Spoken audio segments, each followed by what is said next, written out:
weak. You. I know. You're a fucking disappointment.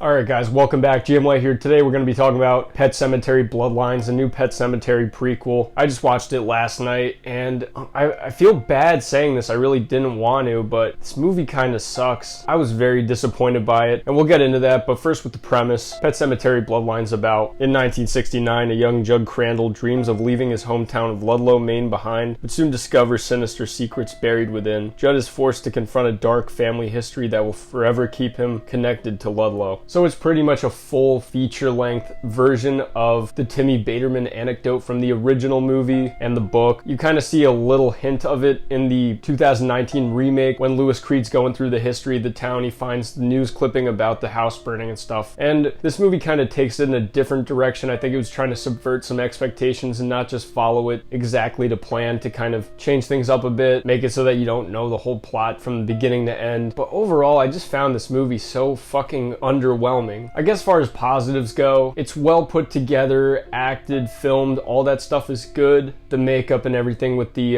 undead, it all looks good. It doesn't feel or look like a streaming movie. It doesn't feel cheap. There are some things that this movie does hit on that I've been kind of wanting them to. Something that I thought was interesting in the book, especially that they're kind of adapting, is I love the scene in the book where Timmy Baterman's airing out everybody's dirty laundry because he knows secrets that other people who are alive wouldn't know. It was something that I was hoping that they would do, and I like it because it does add interesting tension between Judd and his father about the draft and everything. So that was good. It was a good addition to the movie, and I'm glad that they did that. They also have some interesting expanded lore and everything involving the burial ground itself. You actually get to see some of the settlement into Ludlow, some of that background about the ground being sour. And on top of that, I do think that it's interesting the thematic relevance of the title Bloodlines and how Bloodlines kind of impacted the story and Judd Crandall and his family. Since the Crandalls are some of the first settlers into Ludlow, some of the weight of his ancestors and everything involving that, they're kind of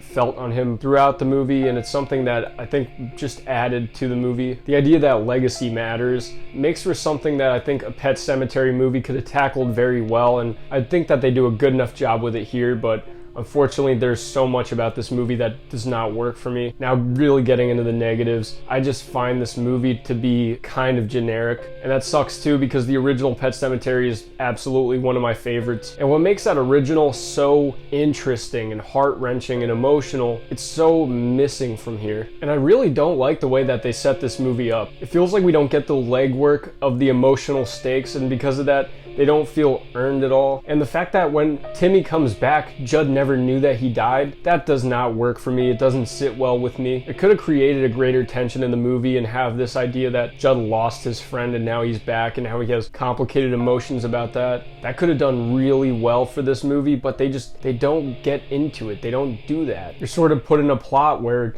Judd just has to unravel everything, figure things out, when we didn't even really get to see Timmy Baterman's father anguish over the decision of bringing his son back. It's things like that that really baffle me over some of the decisions that they made in this movie. What these movies do well and what this concept does so well is it sets up very heavy emotional stakes and you feel all the emotion throughout everything in that story. But all the setup that makes the original so great is just missing here. I really wish that they didn't have Timmy Baterman's dad make that decision before the movie even starts. It just sets it up to be so unevenly keeled. What could have been really heart-wrenching and interesting with this father and his son that he's lost and has come back to him, they just really don't go into it. There's a very surface level analysis of why he does what he does, and then you don't actually get to grapple with his decision to begin with. You don't see him make that decision, and then he barely has enough screen time throughout the movie to see the impact of the decisions that he made. And then by the end of it, you're somehow expected to believe that he'd be like, yeah, we gotta round up my son Timmy. You don't feel any weight to his decision. And the same thing with the friendship too between Judd, Timmy, and the other guy. I wish we actually got to see that this is something that weighs heavily on Judd, that he cares, that this is upsetting to him that he's lost his friend.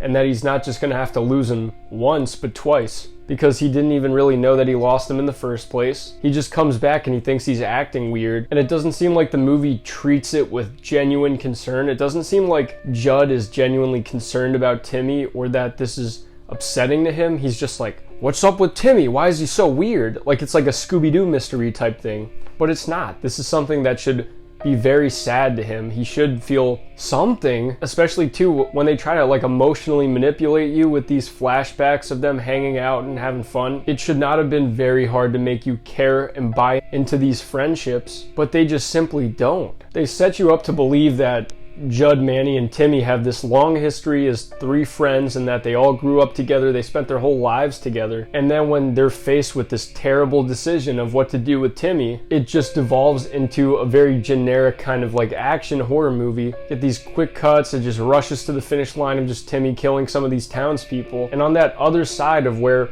you should be caring, this should be something that plays as very rich, falls completely flat because you don't feel anything for these characters and you don't actually get the understanding that they were all friends and that this is a decision that they do not want to make. The movie's just very undercooked. It feels very unnecessary. I just don't know that they actually understood that they could have taken well advantage of any of the source material that they have with this franchise. And then at the very least, if they weren't going to do anything deep with it, they could have at least done what Pet Sematary 2 did and go off the rails and just be a fun horror movie. Because as stupid as Pet Sematary 2 is, it's at least a very fun, watchable movie. But this one, it seems like it is interested in circling the drain on what could have been a very interesting prequel that could have tackled into these themes and gone in on it and give more expanded explanation on the Pet Sematary, how people react to it, but it's just preoccupied with being a generic horror movie. It honestly breaks my heart that I have to go in on this movie this hard.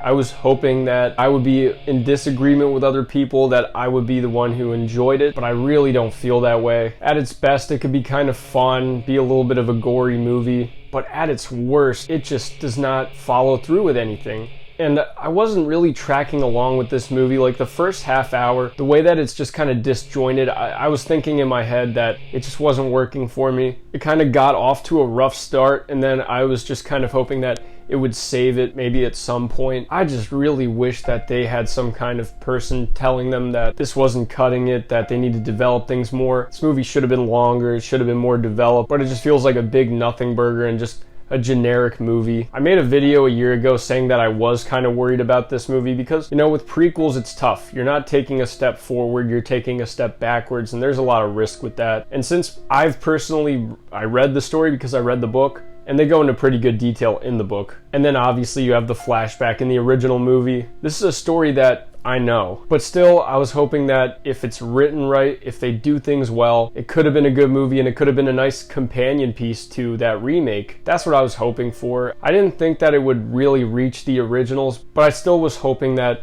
it was taken seriously, that it would at least make for a nice little 1-2 punch with that remake in this movie. But it has so many problems. It really works on almost no level for me, and it made me feel just absolutely nothing throughout the whole runtime, and that's not a good problem to have. Pet Sematary Bloodlines, let me know what you guys think in the comment section. I'm really disappointed with this. Let me know if you feel the same. I'm GM Light. Have a good one.